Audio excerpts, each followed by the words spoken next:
नमस्ते सम्पूर्ण साथीहरुलाई के भन्नुहुन्छ गाडी सिक्दा एजले प्रभाव पार्छ कि पार्दैन कमेन्ट गर्नु होला र हामी चाहिँ अहिले उकालोको अवस्थामा छौं टक्क ग्रीन लाइट बलेको छ सर लगभग 2016 को एज छको आरामसँग गइरहनु भएको छ गुड ठीक छ ल एकदम राम्रो है आरामसँग आइरहनु भएको छ स्टप लाइनमा ट्याक्क रोक्नु भएको छ छोको छ अब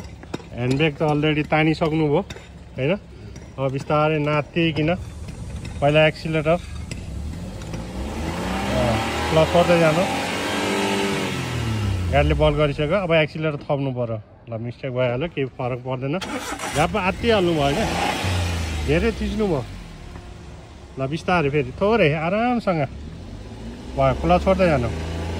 गाडीले बल गरिदिनु है ह्यान्डब्रेक झार्नुभन्दा अगाडि ल यतिकै राख्नु क्लच अब एक्सिलेटर थप्नु ह्यान्डब्रेक झार्नु गुड केही छैन साथीहरु कहिलेकाहीँ मिस्टेक हुन्छ ल सबैजनाले कमेन्ट गर्नु होला थ्यांक यू सो मच